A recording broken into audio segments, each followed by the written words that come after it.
Bueno, bienvenidos compañeras y compañeros a una nueva sesión, una nueva clase del curso Políticas Científicas en Informática y Computación. Esta será nuestra segunda clase, ya que la primera, como ustedes bien saben, ha sido de presentación del curso. Hoy vamos a abocarnos a trabajar sobre una presentación que nos va a dar algunas características, y las iremos leyendo, analizando, criticando, etcétera, de la llamada sociedad de la información. En primer lugar, quería hacer una aclaración. Vamos a hablar de sociedad de la información, que ha devenido sociedad de la información con estas características que tenemos hoy, a raíz del desarrollo precisamente de las tecnologías de la información y la comunicación. No voy a hablar de sociedad del conocimiento, creo que son dos cosas diferentes, eh, aunque vinculadas entre sí desde luego, pero una cosa es la información y otra es el conocimiento, es decir, cómo nosotros, cuando conocemos algo, procesamos, articulamos, damos sentido a esa información. Son cosas diferentes. Por supuesto, una es una condición de otra, pero no implican lo mismo. Puede que la información sea una mera información trivial, mero entretenimiento, y bueno, eso obviamente proporciona un conocimiento de la realidad, pero no es a lo que creo yo apuntan quienes sostienen que esta es la sociedad de la información y la sociedad del conocimiento. De nosotros depende hacer de esa información, de estas facilidades que nos permite la sociedad de la información, facilidades de acceso a documentos, archivos, información de todo tipo, noticias, desde un aparato, una computadora cualquiera, un teléfono celular, que hoy ya son menos teléfono que otra cosa, es una mini computadora, y puede que a partir de esa información que recibamos o que nosotros sepamos buscar y articular, provenga el conocimiento. Y de hecho así sucede, porque cuando ustedes, por ejemplo, hacen una monografía, como la que van a tener que hacer para aprobar este curso, dicho sea de paso y entre paréntesis, también en el día de hoy se subirá un instructivo grabado de esta misma manera de cómo hacer esa monografía, cierro paréntesis. Cuando ustedes hacen una monografía o investigan para un tema o se proponen conocer algo porque lo desconocen, lo que hacen es recabar la información, articularla y transformarla en conocimiento.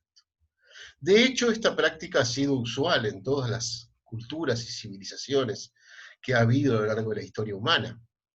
Es decir, si vamos al caso específico, todas las sociedades han sido sociedades de la información, y en todas las colectividades humanas de esa información, o procesando esa información, se han conseguido resultados para bien, para mal, buenos, malos, peores, etc. ¿Qué tiene de particular esta sociedad? ¿Por qué a esta en particular la denominamos sociedad de la información? Yo, en principio, debo aclarar que no estoy tan de acuerdo en que esta en particular lo sea. Sí que la información ha tenido una explosión, una cantidad de recursos que eran inimaginables 30, 40 años atrás. Y ese salto en cantidad de información disponible, bien podemos asimilarla con esa cualidad o ese salto cualitativo que quizás permita distinguir nuestras colectividades de otras que los antecedieron. Es un tema todavía de cantidad, no tanto de calidad, si me apuran un poquito, porque justamente la calidad depende de qué hagamos con esa información. Pero bueno, vayamos entonces a la presentación. Iremos analizando algunos aspectos de esto que se ha llamado la era de la información. De hecho, el texto base que ustedes tienen para seguir esta primera parte del curso, este primer módulo que consta de estas dos clases, justamente es un texto de Manuel Castells. Es, digamos, una selección de capítulos de un una amplísima obra de Manuel Castells que se llama precisamente La Era de la Información. Escrito ya hace unos cuantos años atrás, unos 30 años atrás, pero que no ha perdido para nada vigencia.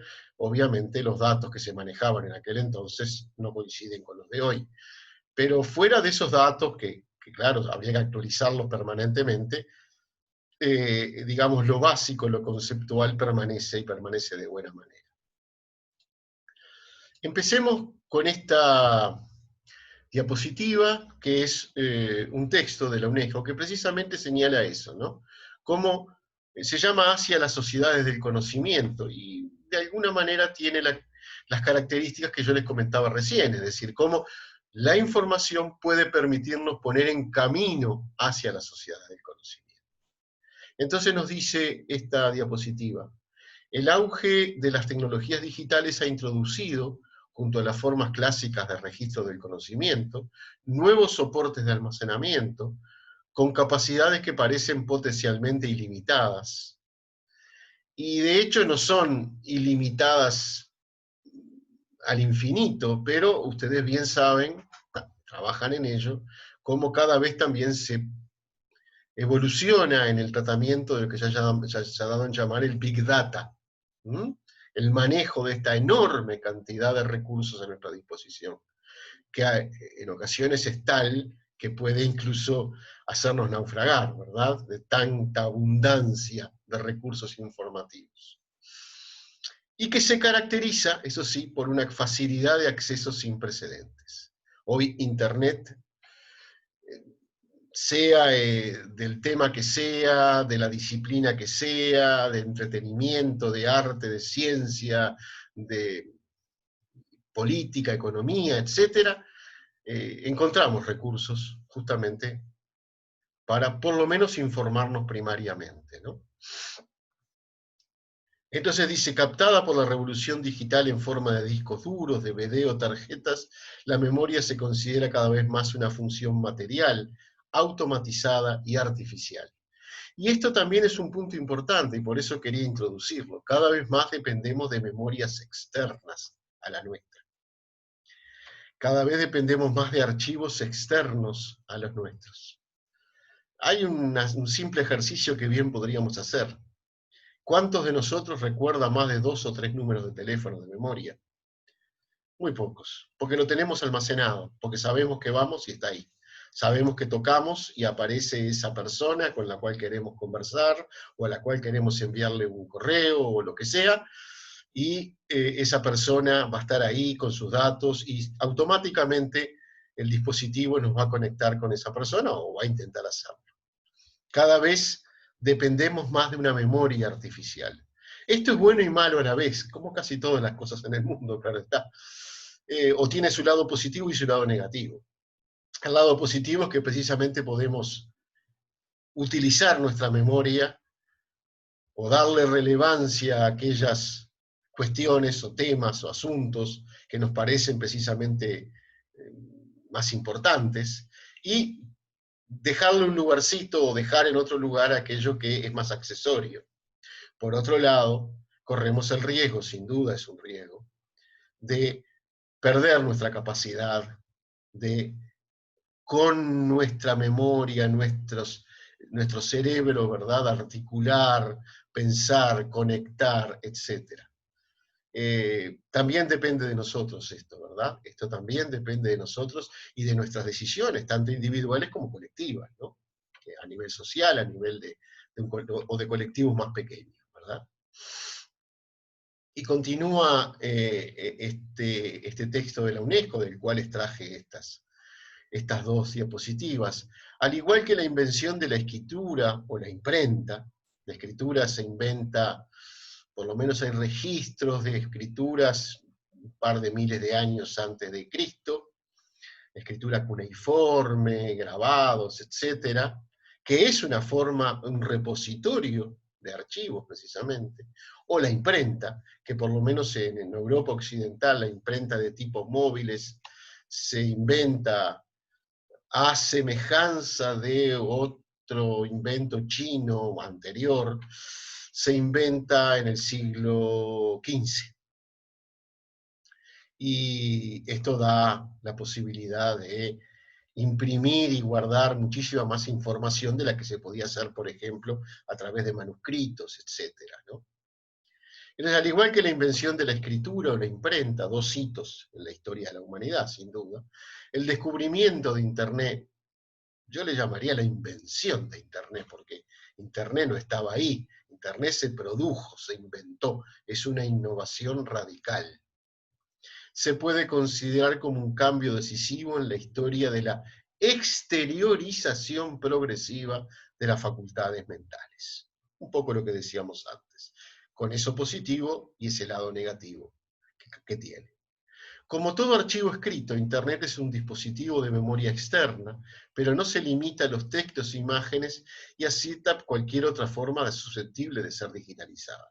Y desde que se publicó este texto en 2005 a hoy, han pasado 15 años, en términos históricos uno bien podría decir nada más que 15 años, y para muchos de ustedes que están en este momento viendo esta grabación, quizás sea más de la mitad de su vida. Cada vez ha avanzado más esta digitalización y estamos en Internet 3.0, etc. Pero, al igual que la imprenta, Internet es un dispositivo de redistribución de la información, pero con costos y plazos extraordinariamente reducidos. Cuando yo era estudiante, y tenía la edad de muchos de ustedes, o sea, hace 40 años atrás, estudiante de grado, si yo precisaba una información, tenía que ir a la biblioteca, extraer el libro, leerlo, marcarlo, tenía que trasladarme o comprarlo. Nuestras bibliotecas universitarias nunca han estado demasiado, nunca han sido demasiado frondosas. Y muchas veces esa compra era imposible para muchos de nosotros. De hecho, yo hablo por experiencia personal, pero desde luego no soy ni con mucho el único. Hoy esto se ha facilitado. Hoy tenemos casi todo a disposición. Ese casi, sin embargo, es un casi muy importante, porque hay una parte enorme de lo que se produce que, como ustedes saben, hay que pagar por ella. Pero aún pagando, los costos son menores y además el acceso, como dice ahí, es prácticamente inmediato. Si yo hoy no tengo un libro o preciso el libro de algún autor para trabajar o lo que sea, entro a internet, busco una página que venda libros, puedo comprar el archivo EPUB o algún archivo de esos digitales, lo pago, es más barato frecuentemente que si comprara el formato tradicional de libro, pero además con la ventaja de que lo tengo a los 5 minutos en mi computadora. ¿Mm? Es decir, todas estas cuestiones de facilidad de acceso y de reducción o de plazos de reducción de acceso, indudablemente reporta un beneficio enorme. Claro, depende de nosotros cómo lo utilicemos y para qué lo utilicemos. ¿Mm? Y dice, y continúa acá en el cursor esta diapositiva, a diferencia de la escritura en la imprenta, Internet es activo. Las páginas archivadas pueden comprender elementos como enlaces que actúan de manera automática o a petición del usuario. Es decir, yo si estoy leyendo un libro que fui a buscar a la biblioteca, para lo cual tuve que tomarme un ómnibus, luego otro de vuelta, y encuentro la cita de un autor que, qué autor interesante, tengo que ir nuevamente a la biblioteca, extraer el libro, o comprarlo, o lo que sea. Hoy, un porcentaje enorme de casos, simplemente hago un clic en el hipertexto y ya me remite a esa otra página y así sucesivamente. Proceso que ustedes conocen muy bien o también, o mejor incluso que lo que puedo conocer yo. Además, la información en línea es accesible desde cualquier punto de acceso, lo cual hace de Internet un archivo mundial de envergadura inédita, creciente y rápida. Y quería detenerme en esto, porque si bien lo que dice acá es trivial, es por todos conocido, ¿no? Es hoy por hoy nuestro entorno cotidiano. Me interesa poner foco en la transformación, o sea, me interesa que reflexionemos, y que obviamente ustedes reflexionen, en la transformación que esto supone. en la transformación que esto supone en los procesos de adquisición, distribución, reflexión, articulación, ¿verdad? De información para hacer cosas en el mundo. Esa velocidad, que no hago un elogio a la velocidad en sí misma, sino que esa velocidad justamente nos facilita, ¿verdad? Ese pronto resolución de algunos problemas que deben ser resueltos con prontitud. Como les decía antes, también tiene un lado negativo. Ese exceso de velocidad y esa frenética acumulación minuto a minuto de nuevas informaciones sobre la temática que se trate, en realidad también, o si no sabemos manejarla adecuadamente, nos puede hacer perder de vista que esa información tenemos que articularla, que tenemos que hacer una pausa, que tenemos que respirar y decir, bueno, ¿qué hago yo con esto? Darnos un tiempo para pensar, para reflexionar, para articular. Que muchas veces, nos pasa a todos, por supuesto, muchas veces ese vértigo en la acumulación de información simplemente nos desborda y no somos capaces de detenernos y manejar los tiempos pese a la velocidad de los dispositivos que tenemos a mano y de ese repositorio cada vez más enorme de información y datos que es la nube y todo lo que circula en Internet. Esto trajo aparejado cambios. Esto trajo aparejado cambios, ya lo habíamos visto en la clase anterior, cambios a nivel productivo, cambios a nivel cultural, cambios a nivel de interacción entre las personas, cambios a nivel de estudio, de producción académica, de producción científica, de producción tecnológica. ¿Mm? Cambios sustantivos, radicales. Es a raíz de esto que yo adhiero, por lo menos, a el concepto de que estamos en presencia precisamente de una revolución. Revolución en el sentido de un cambio drástico de las condiciones. Condiciones que hoy son muy diferentes, o lo suficientemente diferentes a lo que eran 40 o 50 años atrás. ¿Mm? Como siempre, y no quiero repetirlo, esto tiene su lado positivo y su lado negativo. Por eso los insto a que pensemos sobre estas cosas a efectos de ver cómo podemos articular esta enormidad de información disponible con nuestros procesos de aprendizaje, de enseñanza, de transformación de la realidad, en el campo que sea, no solo en el campo científico-tecnológico, sino en el campo artístico, en el campo comunicacional, en el campo social, de interacción entre seres humanos. Voy a hacer un pequeño salto y me voy a ir directamente a trabajar sobre Manuel Castells. Hay dos autores más que yo tenía ahí separados, pero que me parece que podemos bien no obviarlos porque no son prescindibles. Me refiero tanto a Daniel Bell, uno de los primeros que empezó a trabajar con el concepto de sociedad postindustrial, donde el valor de la información es no solo igual, sino superior a otros insumos que requiere la industria, la sociabilidad, etc. Y el otro es Negroponte, los que me estoy obviando, ¿no? Uno de los inventores de un laptop para cada niño y esa, digamos, prédica que tuvo durante mucho tiempo y que sigue teniendo desde luego, de que la transformación que precisamente impulsa esta revolución científico-tecnológica, se va a solidificar, consolidar en la medida en que todos, los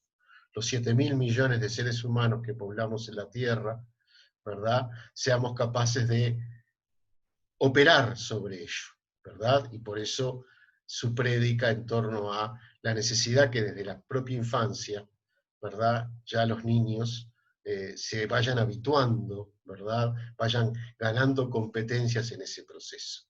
Y bueno, de alguna manera esta prédica de Negroponte inspiró muchas acciones de políticas públicas, y entre ellas nada menos y nada más que el propio Plan Ceibal, que se comenzó a instrumentar en Uruguay fines de la primera década de este siglo.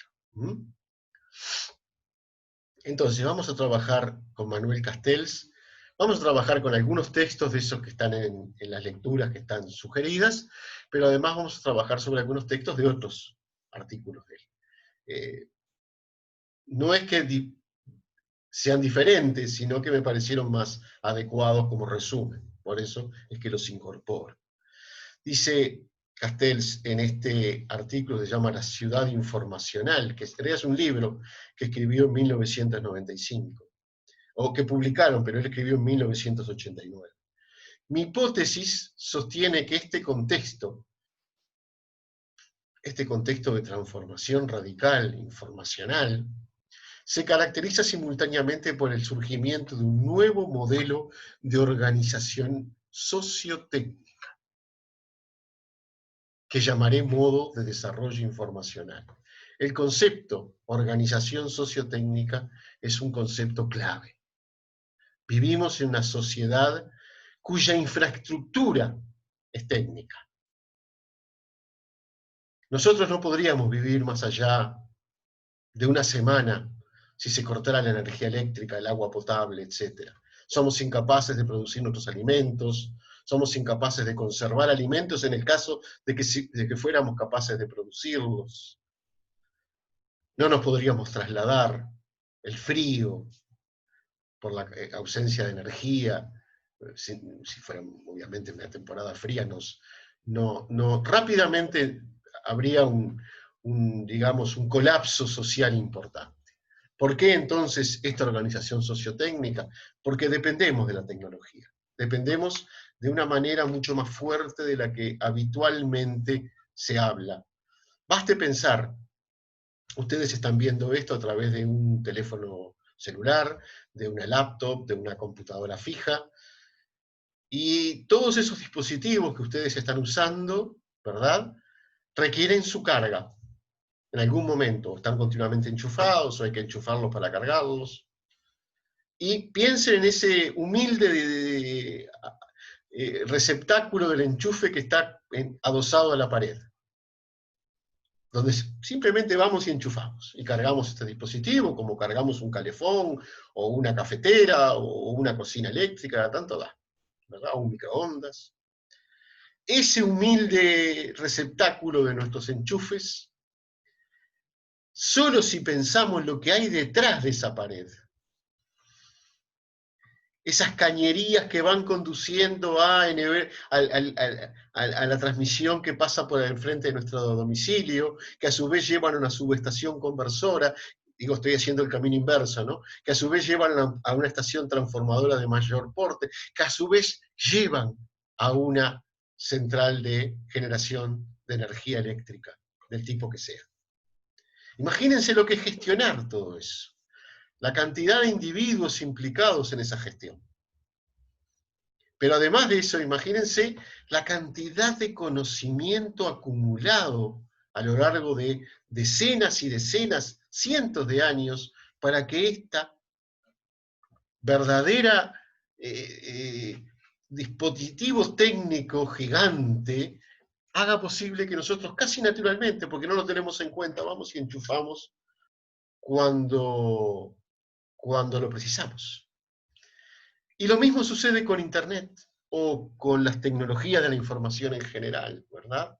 Es decir, nos proveen de esa información y no somos conscientes, o no permanentemente conscientes. Es verdad, uno no siempre tiene que estar pensando en lo que sucede y todo lo que hay detrás, es verdad, pero es bueno que por lo menos de tanto en tanto seamos conscientes de que ese clic que hacemos y que nos permite acceder a esta información, a este contenido, a ese entretenimiento, a esa comunicación con una persona, qué cantidad acumulada de conocimiento científico y tecnológico tiene. Acumulado a través de generaciones, e incluso por aquellos que, en principio, por supuesto, no podían siquiera prever que esto algún día iba a suceder y que estuviera sucediendo como está sucediendo hoy. Eso es el concepto de organización sociotécnica. Que además, y esto es lo que nos quiere decir Castells, este nuevo modo informacional, esta revolución tecnológica, lo que hace, ¿verdad?, es transformarla aún más. Ya no es solamente enchufar el aparato, porque enchufar aparatos hace años que lo venimos haciendo, sino que esos aparatos que enchufamos lo contienen todo. Música, información, comunicación, clases. ¿Mm? Es decir, esas son las transformaciones sucesivas y de las cuales ustedes serán protagonistas. Ya son protagonistas, ya somos todos protagonistas, pero serán protagonistas desde la perspectiva ingenieril. ¿Mm? ¿Cómo se maneja esto? ¿Para qué se maneja esto? ¿Qué queremos de esto? ¿Queremos conseguir solo dinero? Y bien, sí, en el modo de producción capitalista, eso es un deseo totalmente legítimo y una aspiración totalmente legítima. Pero ¿no tendríamos también que pensar en algo más? En para qué desarrollamos software, para qué desarrollamos hardware, qué propósito social puede haber detrás de determinados desarrollos, qué intereses económicos, productivos, políticos hay detrás de determinados desarrollos y cuáles están ausentes. Esa es una pregunta clave que debemos formularnos y que vamos a comenzar o vamos a ir desarrollando en sucesivas diapositivas. Pasemos entonces a la siguiente diapositiva. Esto sí está en el texto, eso que nosotros habíamos puesto a disposición de ustedes, colgado en EVA. Perdón, que se me...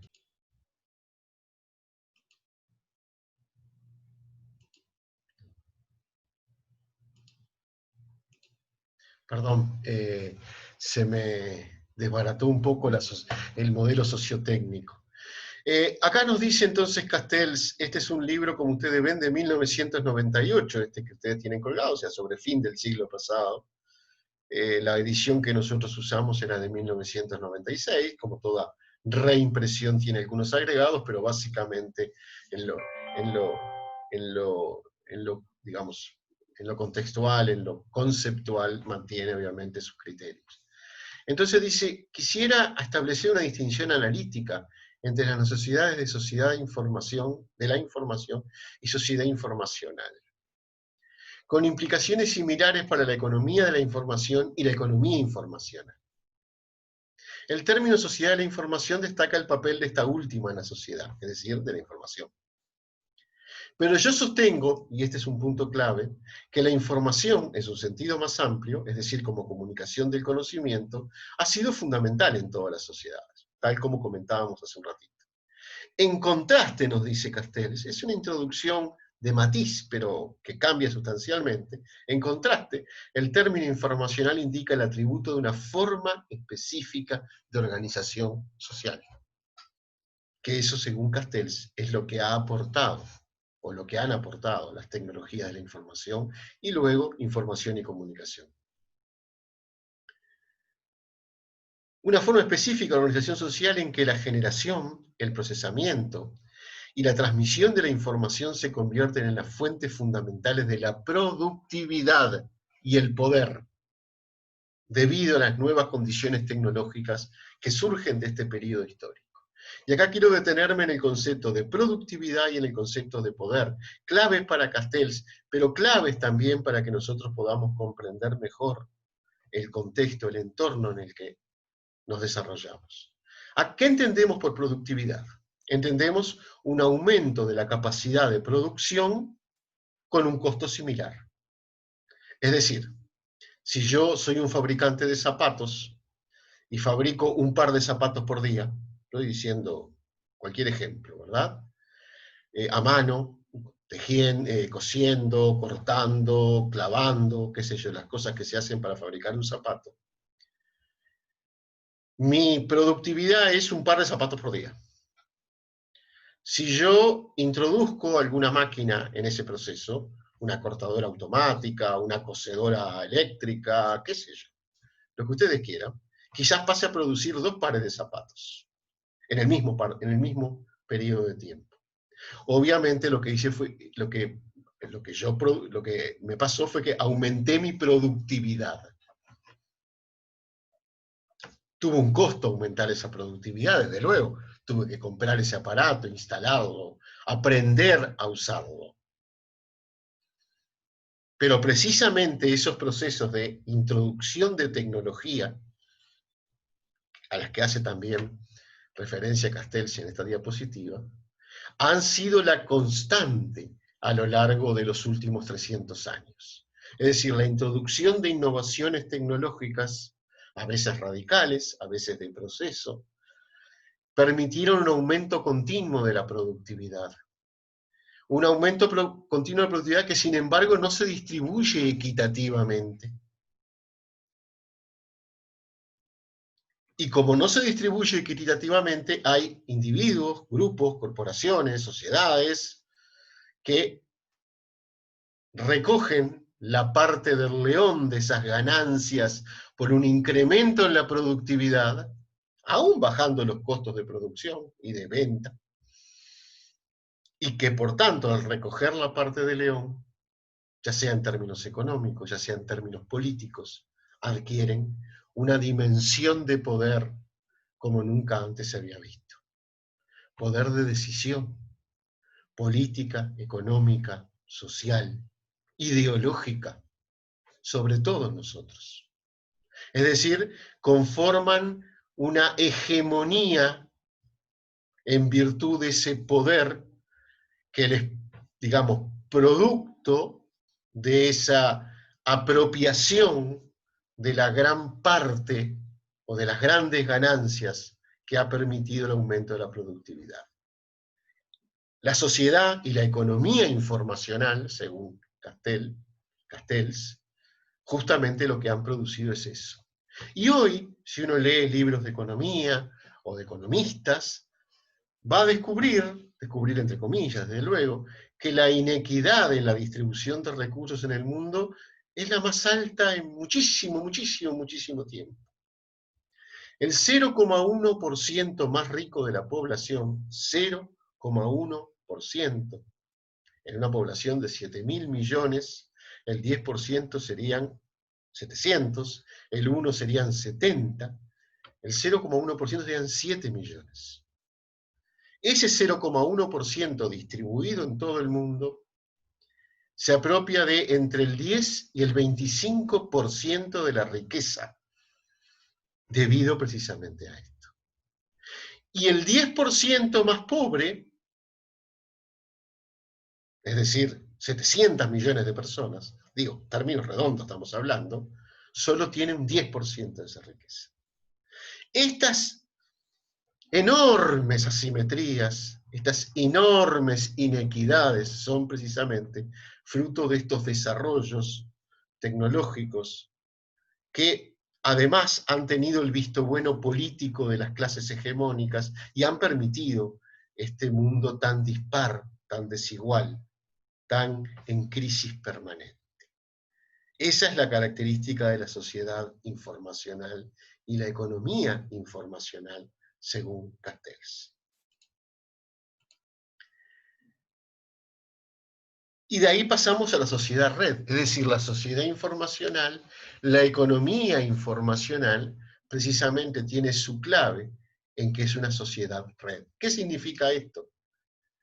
Nuestra exploración de las estructuras sociales emergentes conduce a una conclusión general. Como tendencia histórica, las funciones y los procesos dominantes en la era de la información cada vez se organizan más en torno a redes permanentemente activas e interconectadas. De individuos, de colectivos, de corporaciones, de entidades políticas, financieras, económicas, etc. Las redes, constituyen la nueva morfología social de nuestras sociedades, la forma que adquieren nuestras sociedades. Y la difusión de su lógica de enlace modifica de forma sustancial la operación y los resultados de los procesos de producción. Ya lo hablábamos en la diapositiva pasada. La experiencia, cómo experimentamos el mundo, cómo experimentamos nuestra relación con los demás. El poder y la cultura. ¿Mm? Todos nosotros hemos visto, por ejemplo, cómo en estas épocas de pandemia, y bueno es decirlo, cuando muchos sectores se fueron muy fuertemente afectados justamente por la imposibilidad del público de asistir a salas de teatro, a exposiciones, conciertos, en fin, lo que sea, se las ingeniaron para vender obras de teatro, exposiciones, museos, en fin, lo que fuere, a través de Internet, o a través de programas televisivos, pero básicamente a través de Internet. Pagando por ello, por supuesto. Es decir, vean las modificaciones, cómo hay una tendencia que además agudizó esta crisis sanitaria, ¿verdad? A que toda la lógica sea esta lógica en red. No sé qué va a pasar mañana o el año que viene, cuando quizás los efectos de esta pandemia se atenúen y volvamos a la calle y a dar clases en nuestras clases, sino acá a través de una computadora. No sé cuánto tiempo va a llevar la recomposición de la normalidad anterior. Es que, francamente, no lo sé porque no quiero llamarle nueva normalidad, porque es como cuando esos términos se ponen muy en boga, a mí me causan un poco de rechazo, pero sin duda todo va a cambiar muy sustantivamente. Es decir, hay lógicas que esta crisis agudizó, pero que agudizó lógicas informacionales, lógicas de redes me refiero, ¿no? A eso estamos hablando, que sin duda esta crisis la agudizó, la hizo mucho más presente, y que sin duda va a ser muy difícil transformar. Es decir, vivimos en un tiempo en que nos tocó quedarnos en casa, evitar el contacto, etcétera, pero si de algo nos puede servir todo esto es para, en este caso concreto que estamos tratando, para ver cómo esta lógica informacional se ha apoderado de nosotros, y yo dudo mucho de que se revierta a tiempos pasados. Es probable que las clases el año que viene se den presenciales. Digo, no es improbable al menos. O el otro, no sé. Lo que sí es improbable es que muchos de nosotros, estudiantes, docentes, funcionarios, desistamos de algunas cosas hacerlas por esta vía. De que obras de teatro se proyecten por Internet, que exposiciones se proyecten por Internet. También presenciales. Esa es la lógica en red, esa es la lógica que, no sé si llamarle privilegio, pero que esta situación de pandemia nos ha puesto de manifiesto, ¿verdad? Es decir, ha puesto de manifiesto precisamente como una tendencia que venía ya muy fuerte imponiéndose, se ha precisamente agudizado, y como ese agudizarse, ¿verdad?, hizo que explotara. Que estemos, digamos, en una especie de hiperconectividad. Porque no tuvimos más remedio, pero que demostró que esa hiperconectividad del día de hoy en realidad es consecuencia de toda una tendencia que ya venía mostrándose desde hace por lo menos 3 décadas. Esto lo que hizo fue acelerarla. Y es bueno, porque en tiempos de crisis, ya sea crisis económica, crisis sanitaria, crisis social, es cuando se ponen de manifiesto de manera más clara las tendencias, nuestros valores o nuestra falta de valores. Y son momentos muy interesantes para estudiarnos, para comprendernos, para comprender lo que nos rodea, para comprender las características, por lo menos en el caso que nosotros ahora nos ocupa, de la sociedad o de la organización sociotécnica, tal como la denomina Castells. Pero sigamos con la sociedad red. Internet es la sociedad. Y esto lo escribía, imagínense, yo creo que hace unos 10 años atrás, quizás un poco más, en una revista que se llama La Factoría, que ya no sale más. Una revista catalana. ¿Cuánto más lo es hoy? Pero precisamente el hoy, este hoy, esta conformación de nuestro presente, es posible por esto que ya venía procesándose. No me canso de repetirlo. No crean que estoy chocheando, que soy viejo, que digo 10 veces la misma cosa. No. Quiero ser enfático. Quiero que quede claro algunos conceptos que a mí me parecen hoy extremadamente relevantes. Ese es uno de esos. Y entonces nos dice aquí Castells, Internet es la sociedad, expresa los procesos sociales, los intereses sociales, los valores sociales, las instituciones sociales. ¿Cuál es, pues, la especificidad de Internet si es la sociedad? Es decir, no es que nosotros, a ver, lo que dice Castells quizás sea un poco, y esto quizás merezca una perspectiva crítica, lo que dice Castells quizás hay que analizarlo muy seriamente, porque si yo no entiendo mal o no interpreto mal, lo que dice Castells es que nosotros no usamos Internet, sino que Internet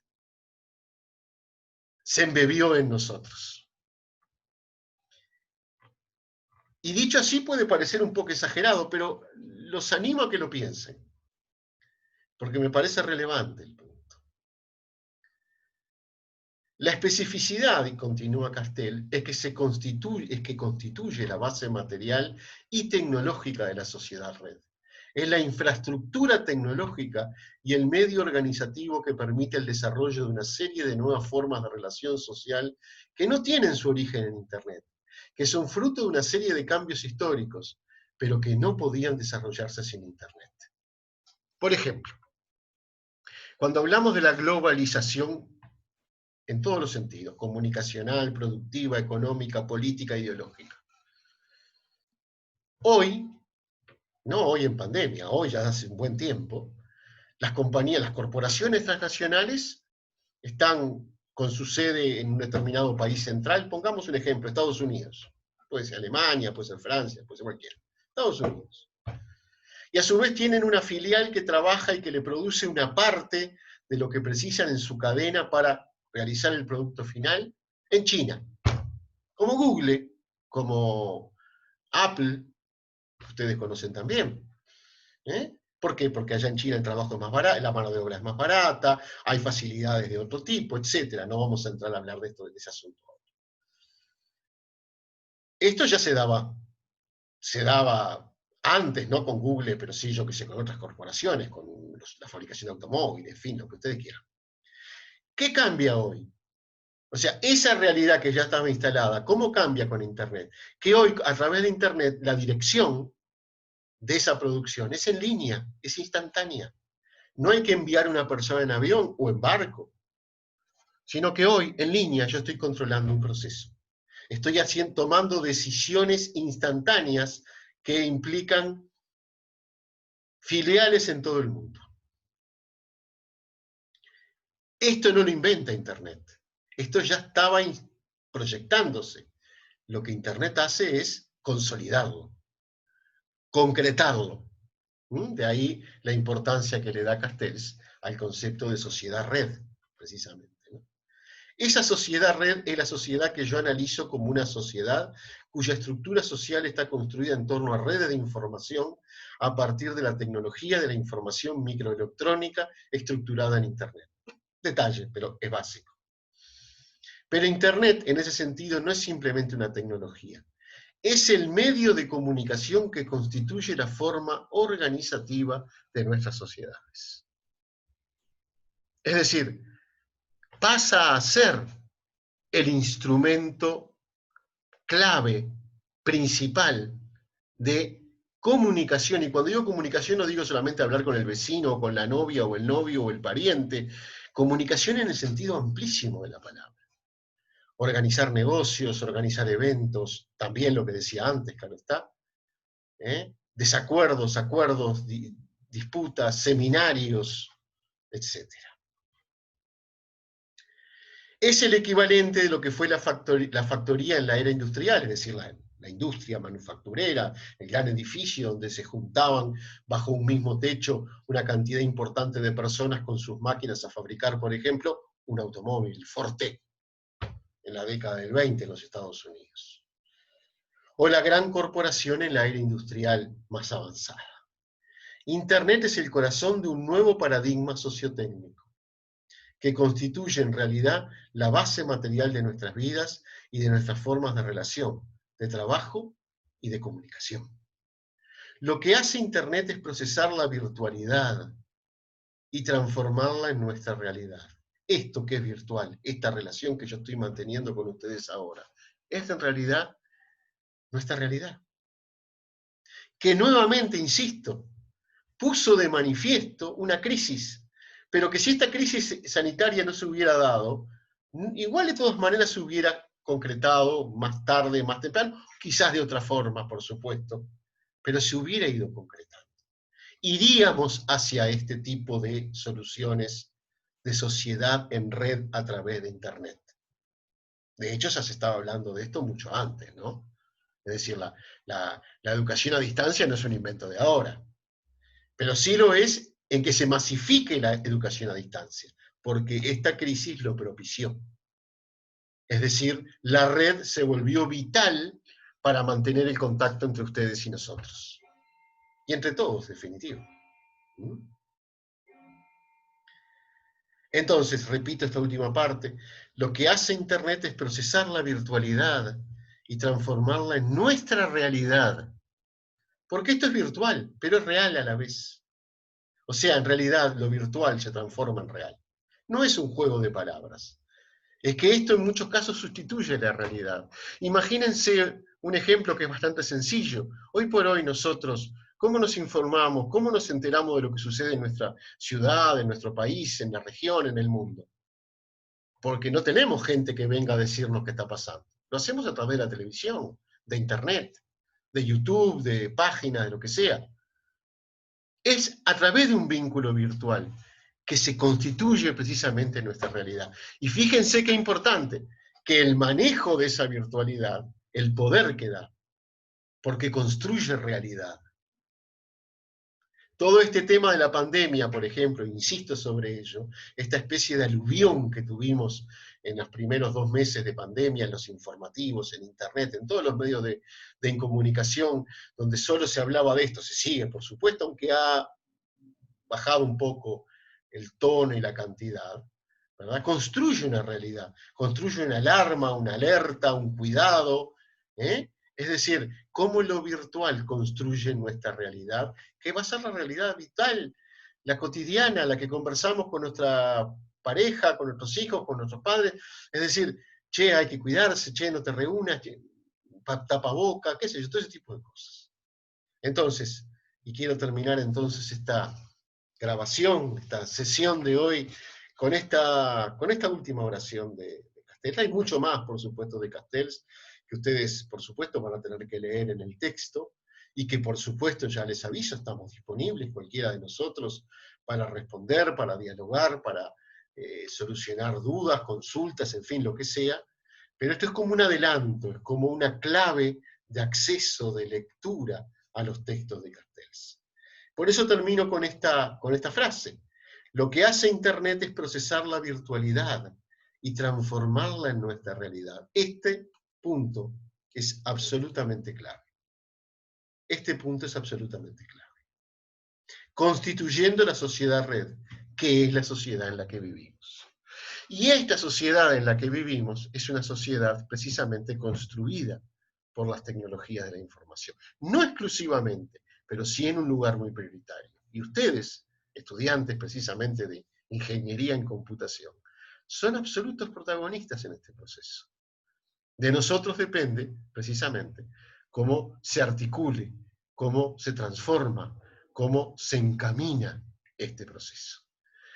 Bueno, muchísimas gracias. Dejo de compartir pantalla, me despido y les reitero, digo, nuestra voluntad de estar siempre a la orden para cualquier consulta que ustedes crean conveniente hacer por las vías de comunicación que hoy disponemos, que es la página EVA, los foros o, obviamente, nuestros correos electrónicos. Muchas gracias y seguimos en contacto. Hasta siempre.